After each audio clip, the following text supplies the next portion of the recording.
What is the definition of a real teacher? Welcome to Movie Wonderland, and today I'm going to tell you about Not One Less.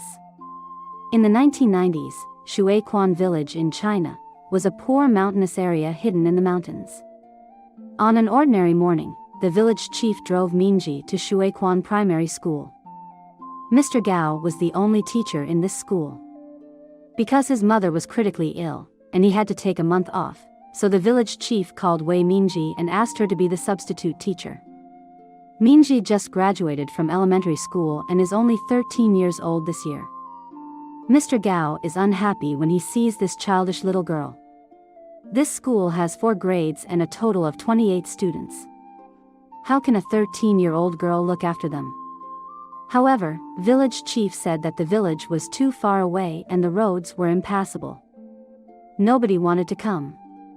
There was no other choices. So Mr. Gao had to ask Mingji to let students copy the texts. Mr. Gao gave Mingji 26 pieces of chalks and told her that for next 26 days, she should copy each text with only 1 piece of chalk.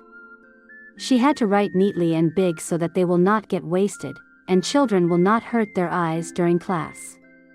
Mr. Gao carefully counted the chalks, while saying that because they are low on chalks, they must save it and use them carefully. Mr. Gao took Mingji to where she worked and rested. There was a shaky desk and a wooden bed. Mr. Gao went on to explain that there were 2 boys, 3 girls, so 5 students living on campus. There is a pot and food in kitchen, and she can eat with students together. Mingji couldn't wait to ask Mr. Gao after he finished speaking, "When will the 50 yuan be given to me?" When Mr. Gao heard about 50 yuan, he discovered that the village chief had promised to give her 50 yuan in exchange for being the substitute teacher for a month here. Mr. Gao said helplessly, "I have no money for half a year, so you should ask the village chief for it." 3 female students and Mingji slept in the back room at night, and 2 boys slept in the classroom. A female student named Xinghong went for another run.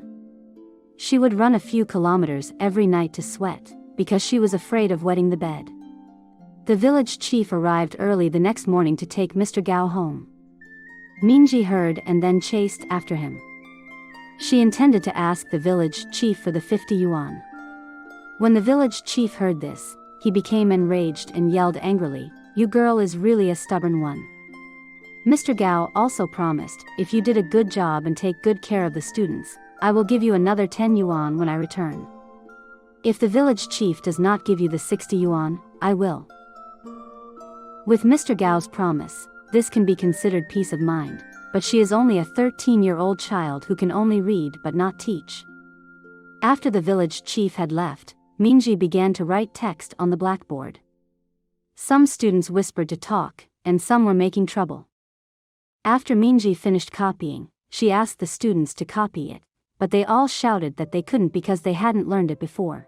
Mingji was at a loss for words, so she could only stand outside the door to keep students from running around, but there was soon a fight in the classroom. When she entered, she noticed that desks had collapsed and chalks had dropped on the floor. A female classmate pointed at Haik and said he knocked over the table, but Haik refused to admit it. Mingji started to argue with Haik, and the chalks on the ground was again smashed to smithereens by them. The village sent 2 strangers to school around noon. They were coaches in the county.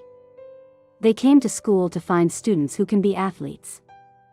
Finally, they chose Xinghong and wanted to send her to the county to study. Mingji, on the other hand, was not convinced. She stated that there should be no one missing in the classroom until Mr. Gao came back, but the village chief ignored her and scheduled 2 teachers to leave tomorrow. The next day, village chief came to school but he couldn't find Xinghong. No matter how many times he asked or threatened, Mingji said she didn't know. The village chief then asked Hui Ku and gave him 50 cents to get information. They drove away as soon as they found Xinghong. Mingji did what she could but it was too late. She ran after the car all the way but she didn't bring back Xinghong. Mingji was very depressed because now 1 student is missing. But at the same time there was a fight in the classroom. Haik complained to her as soon as she entered the room. He said that Mingxian had written negative things about him in her diary. Immediately after, Haik read aloud from Mingxian's diary. 在教室里捣乱，把课桌碰倒了，一盒新粉笔掉在了地上。魏老师要他接，他不接，魏老师就使劲推他，张伟哥就是不听话，推来推去的，地下的粉笔又被踩碎了很多。新来的魏老师不像高老师那样爱惜粉笔，高老师经常跟我们讲学校没钱，买不起很多粉笔，教育我们要爱惜粉笔。我是学习委员，每次都要帮助高老师收拾粉笔。我知道再小的粉笔头，高老师都舍不得扔掉。记得有一次，我把一个已经拿不住的粉笔头丢到墙角，过了一会儿，高老师看见了，又把它捡了回来。他用2个手指的指甲捏住粉笔头，在黑板上又多写了一个字。最后的一笔是高老师用手的大拇指摸上去的，我的心里很难过。一盒又白又长的新粉笔，现在成了又黑又短的粉笔头了。高老师知道了，也会很难过的。The entire classroom became silent after hearing the diary. Mingxian shed tears of sadness. In the evening, Mingji awoke Haik, who was sleeping. He asked Haik to apologize to Mingxian. Haik didn't want to, so he gave the 50 cents from the village chief to Mingji. 50 cents can buy 20 pieces of chalks, so this little drama now was over. However, the next day, Mingji discovered that Haik had gone missing. Mingji tracked down Haik's family after hearing that he had been picked up by his parents. Haik's father passed away early, his mother was sick in bed again, and the family owed thousands of money to others. To pay the debt, Haik and several children from the neighboring village went to the county town to find jobs. Mingji got Haik's work address and went to see village chief.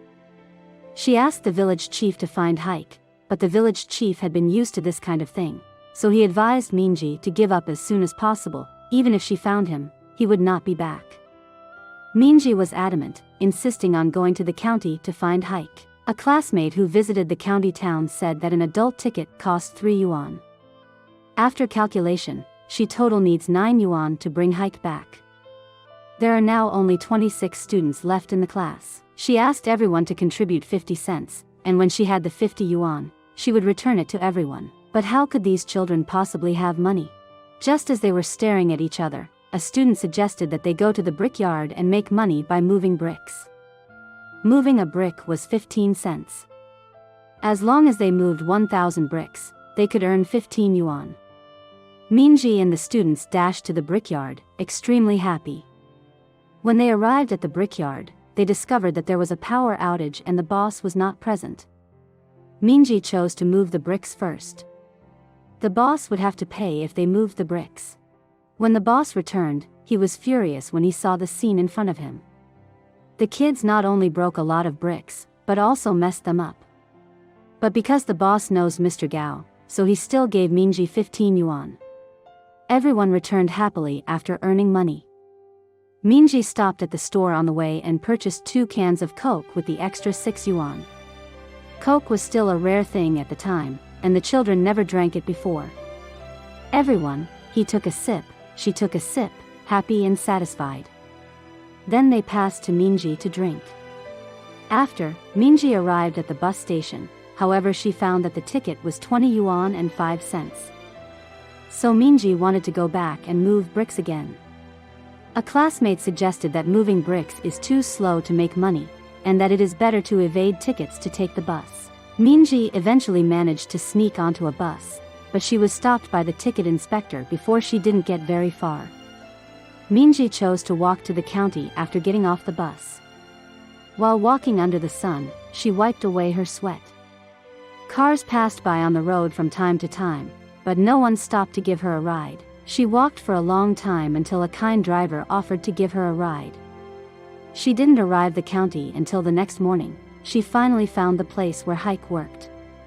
Everywhere she looked, there were young children who have dropped out of school. The girl who drove Haik to work was Jime, but she said Haik got lost at the station as soon as he arrived at the county.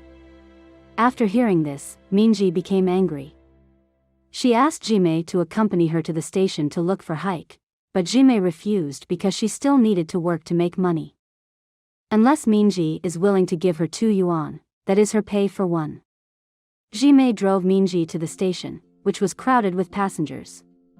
After looking around, Jimei suggested approaching the broadcaster for assistance. They entered the broadcast room, and they handed them paper and pens to write down the detailed information before instructing them to wait in the corner of the stairs. Immediately after, the broadcaster purposefully repeated Haik's information 6 times. Jimei felt her task had been completed and wanted to take the money and leave, but Haik hadn't found it yet. Minji had no choice but to give her the money in the end. Minji waited for an entire day after she left, but she never saw Haik. When the broadcaster got off from work, she learned that Haik had been missing for 2 or 3 days from Minji, so she advised her to find another way to find him as soon as possible. Minji, who had been waiting for a day, was also hungry. She came to a food cart and saw a missing person posted on a telephone pole in front of it. She decided to spend all her money on ink, paper, and pens. When she returned to the station, she sat in the chair and began to write the missing person notice. She wrote it all night, using up all of the ink in the bottle. Minji was noticed by a man next to her in the early morning. He picked up a paper and looked at it, then muttered, "You don't have an address or a phone number written on it. How can I contact you?" People nowadays even bother to make phone calls, so who will help you find him? It's pointless to write this. The man then suggested her to go to the TV station and broadcast it to the entire city.